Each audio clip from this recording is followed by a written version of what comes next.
Hi guys, welcome back. So as we build up to the Six Nations 2022, what we always get is lots of interviews between the media, players and coaches, and some of them are great. But of course some of them are pretty painful, and we get a lot of very painful questions every year and painful answers, and I want to make it more fun. I'm going to play some bingo with the media this year, and you guys can help me out here. I'm going to fill out half of my bingo card, and I want you guys to fill out the rest for me in the comments below. So anyway, let's get into it. What are the terrible questions and answers we might expect, and how can we spot them for our bingo? So first one is the what is the mood in the camp question. I hate this question. Now, you get this a lot in football, of course. It's come into rugby as well. Or it's a similar thing like, how's training been going? And the answer is always yes, it's great. There's never the actual honest answer, which may be, hey, it's okay, or it was a little bit better last year, or it's a little bit tense. It's just a straight open question, how's the mood in the camp? And it's a complete waste of a question. You get a stock answer. There may be a lot to find out about the atmosphere, the training, what's going on, who's doing what. But when it's a straight, what's the mood in the camp? Complete waste. That's first up on my bingo card.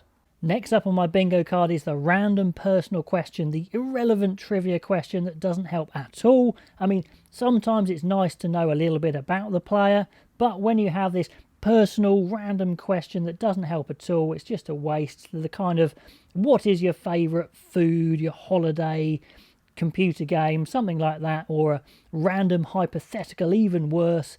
Who would you prefer to fight, 100 mouse-sized elephants or one elephant-sized mouse? It happens. We see it all the time. It is a waste of time. When you could actually find out something really interesting about them personally, we do get this irrelevant personal trivia.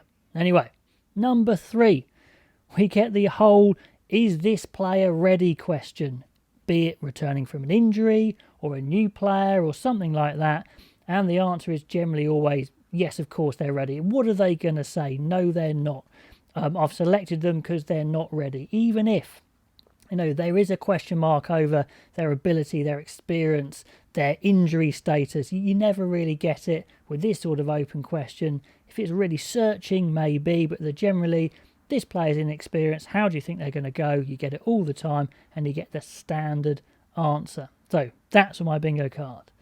Number 4 for questions is my favourite one, if you like, in a certain way, is the statement question. The question that's not a question. It's a journalist has come up with their own statement.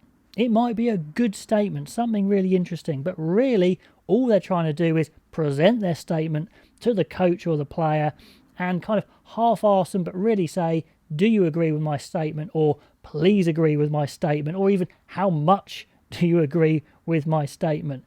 A good example of this is a journalist making a statement about the way a player plays, saying they have got a great offloading game, they are good at this, they are going to be good at this, and it's, how much do you agree?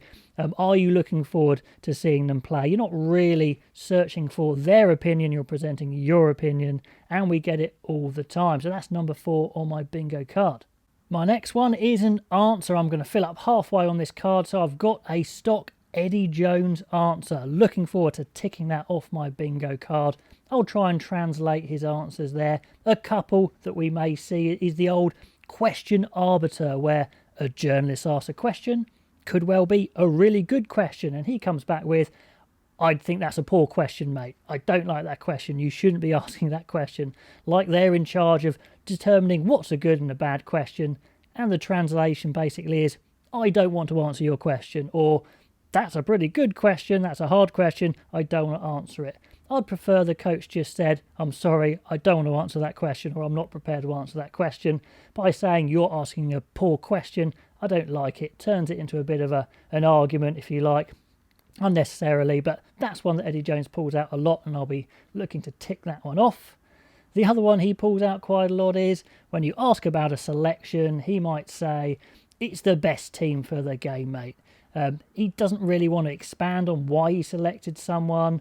Often the selection is suboptimal, if you like. You're trying a player out, you're resting a player, you're rotating a player, and he doesn't really want to delve into that. He just says, it's the best team for the game, which kind of means nothing unless you explain why that might be. So, looking forward to ticking off some of those Eddie Jones stock answers.